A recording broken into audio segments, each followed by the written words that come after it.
Hello नमस्कार साथियों, स्वागत है आपका विधिक जागरण मंच के आज की इस वीडियो में। दोस्तों, आज हम सब जिस टॉपिक पर बात करने वाले हैं वो है जल्द से जल्द कैसे हम बंदूक का लाइसेंस प्राप्त कर सकें, यानी किस प्रकार से हम आवेदन करेंगे कि हमें बंदूक का लाइसेंस प्राप्त हो सके। दोस्तों, कई दोस्त हैं, मित्र हैं, वो लाइसेंस के लिए कई बार प्रयास करते हैं, कहते हैं लोग कि पैसा लगता है, दुनिया भर की चीज़ें हैं, लेकिन फिर भी बहुत प्रयास करते हैं, फिर भी लाइसेंस उन्हें नहीं मिल पाता है। तो आज की इस वीडियो के माध्यम से मैं आपको बताऊंगा कि किस प्रकार से आप आवेदन करें कि आपको 100% आपको लाइसेंस मिल ही जाए। दोस्तों, मिनिस्ट्री ऑफ होम अफेयर्स की वेबसाइट पर आप जाएंगे, वहाँ पर आपको एक A1 का आपको एक शीट निकल करके आएगी जिसको आपको भरना होगा। उसमें क्या क्या चीज़ें होंगी, आप जब उसको निकाल करके लेके आएंगे, फॉर्म लेकर के आएंगे, तो उसमें कई सारी चीज़ें होंगी। जैसे उसमें आपके बारे में आपकी पूरी डिटेल होगी, नाम, पता, सारी डॉक्यूमेंट्स वगैरह पूछेंगे। उसके बाद कौन सी गन के लिए आप अप्लाई कर रहे हैं, हैंड गन है, शॉर्ट गन है, राइफल है, क्या है, आप किसके लिए अप्लाई कर रहे हैं वो आपसे पूछेंगे। आपके ऊपर क्या पहले कभी कोई FIR रहा है, इसके बारे में पूछेंगे। कोई मुकदमा चल रहा है, इसके बारे में पूछेंगे। अगर कोई मुकदमा चल रहा है तो उस मुकदमे में क्या हुआ, CRPC की 107, 116 की कोई कार्रवाई आपके ऊपर हुई है क्या, इस प्रकार की आप जानकारी आपसे पूछेंगे। और उसमें कई कॉलम है, कई सारी जानकारी आपसे मांगी जाएंगी। पता कहाँ रहते हैं, कैसे रहते हैं, आपके घर में किसी के पास और भी लाइसेंस है क्या, परिवार में किसी के पास है लाइसेंस क्या, आपने पहले भी आवेदन कर रखे हैं क्या, अगर आवेदन किए हैं तो रिजेक्शन का कारण क्या रहा है। तो इस प्रकार की सारी जानकारी आपके पास रहेंगी। ये सारी चीज़ें भरने के बाद आपसे पूछा जाएगा कि आप क्यों अप्लाई कर रहे हैं। तो उसमें कई सारी चीज़ें होंगी जो साधारण लोग भरते हैं। उसमें क्या कहते हैं कि हमारे ऊपर पहले से कुछ मुकदमे चल रहे हैं, आपसी रंजिश है, या मुकदमे कोर्ट में चल रहे हैं, मैं किसी मुकदमे का गवाह हूँ, मेरे ऊपर जान का खतरा है, झगड़े चल रहे हैं, सारी चीज़ें हैं।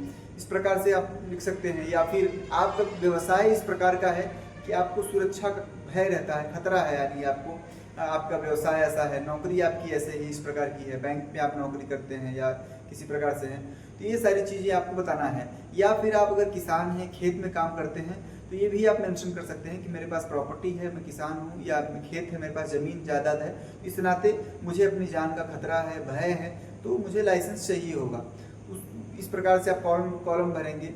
कई प्रदेश हैं वो उसमें मेंशन करते हैं कि अगर आपने कोई आपने जो है कि ट्रेनिंग वगैरह ले रखी है क्या, तो इस प्रकार से तमाम चीज़ें हैं, आप उसको एप्लीकेशन भरेंगे। और ये भर करके आपको जमा कहाँ करना है कि आपके संबंधित कार्यालय, जिला कार्यालय, DM ऑफिस या SDM ऑफिस, या संबंधित उन्होंने जिसको ये मेंशन कर रखा होगा कि यहाँ पर्टिकुलर एक स्थान बना रखा होगा उन्होंने कि यहाँ पे गन का लाइसेंस यहाँ पे होगा, आपको वहाँ पर ले जा करके अपना पूरा डिटेल, आपको एक भी चीज़ अपना छोड़ना नहीं, कोई कारण, कोई उनको एक भी रीज़न नहीं देना है जिस कारण से आपका एप्लीकेशन रिजेक्ट हो। यानी आपको पूरा अपना आधार कार्ड देना है, आपको पेन देना है, लाइसेंस देना है, आपको अपनी ज़मीन के बारे में पूरी जानकारी देना है। अगर आप RTR फाइल करते हैं तो वो भी आपको फिलअप करना है। आप व्यवसाय किस प्रकार का करते हैं वो भी आपको लिख करके देना है। आपको रीज़न पूरा लिख करके देना है कि आप क्या रीज़न है कि आप जो है कि एप्लीकेशन करना चाहते हैं। यानी एक एक डॉक्यूमेंट आपको फोटोज से लेकर के, आधार कार्ड से लेकर के पूरी डिटेल आपको लिख करके वहाँ पर भर के देनी है।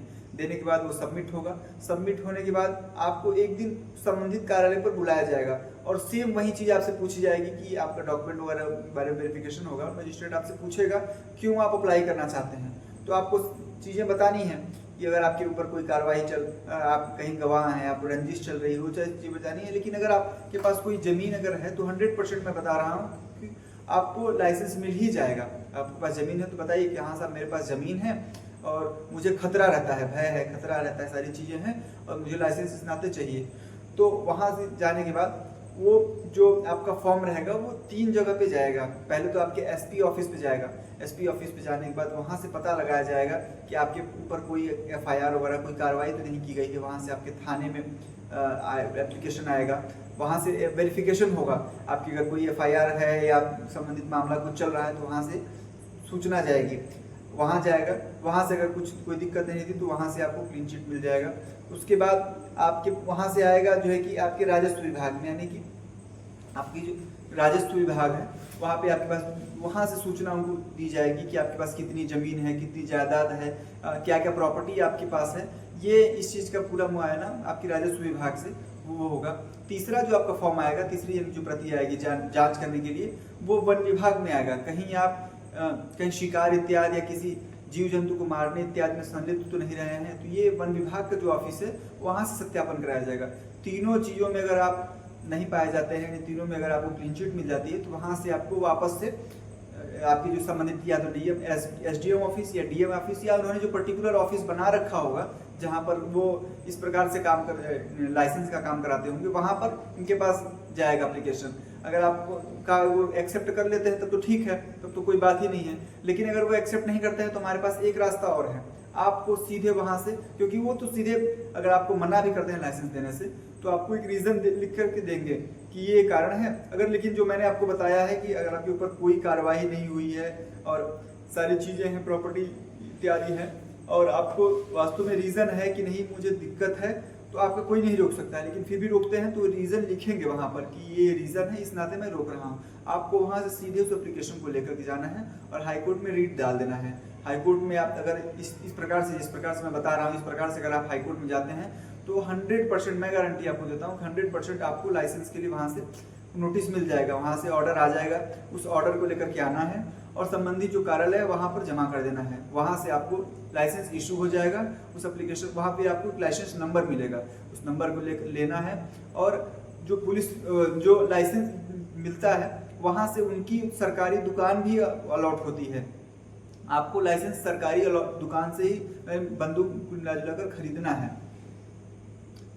वहाँ से फिर आपको जो पूरा पर्टिकुलर वो एक नंबर, लाइसेंस नंबर देंगे, उस नंबर को ट्रेस करके आपका पता, आपके बारे में पूरी जानकारी की जा सकती है। उस नंबर को आप लेंगे और ले करके उस जो भी आप हैंड गन ले रहे हैं, शॉर्ट गन ले रहे हैं, राइफल ले रहे हैं, वहाँ पर ले जाकर उस नंबर को उसके ऊपर चढ़वाएंगे। फिर वापस उसको लेकर के आएंगे और उस संबंधित कार्यालय में उसको दिखाएंगे और पूरा उसका नोट कराएंगे। फिर वहाँ से आपको एक बाकायदा लाइसेंस मिल जाएगा। लाइसेंस मिलने के बाद आप जो है कि हो जाएंगे। और ये जो लाइसेंस है मित्रों, वो 3 या 5 साल, पहले 3 साल था, उसकी अवधि बढ़ा दी गई है, तो 5 साल के लिए वो 5 साल बाद रिन्यूअल, यानी 5 साल तक के लिए आपके पास होता है। यानी कि परमानेंट नहीं होता है, हर 5वें साल के बाद आपको उस लाइसेंस को रिन्यूअल कराना होता है। यानी 5वें साल के बाद अखबार में एक विज्ञप्ति निकलती है। जैसी विज्ञप्ति निकलती है तो आपको अपने राइफल को लेकर के जाना है, यानी अपनी बंदूक को लेकर के जाना है। और लेके जाने के बाद वहाँ पर कुछ नहीं करना है, एक छोटा सा फॉर्म लेना है, फॉर्म लेकर के उसको फिलअप कर देना है। तो ऐसे करके आपके पास वो आपकी जो गन है वो आपके पास सुरक्षित रहेगी। इस प्रकार से आपको करना है। लेकिन अगर आप ऐसे नहीं करते हैं, नहीं विज्ञप्ति निकलने के बाद 5 साल पूरा होने के बाद जब भी बुलाया जाता है तब भी अगर आप नहीं जाते हैं, तो जिसने भी आपको उनका राइफल आपको दिया है, यानी जो भी संबंधित अधिकारी हैं, वो आपका राइफल यानी बंदूक निरस्त भी कर सकते हैं मित्रों। तो हमें ध्यान देना है, अपडेट बराबर रहना है। और इस प्रकार से अगर हम काम करेंगे तो हमें निश्चित तौर पे 100% जो है कि गन का लाइसेंस मिल जाएगा। दोस्तों, आई होप कि मैं इस छोटे से वीडियो के माध्यम से आप सबको एक जानकारी दे पाया। अगर ये वीडियो पसंद आया तो प्लीज़ चैनल को सब्सक्राइब करें, वीडियो को लाइक करें। Thank you so much.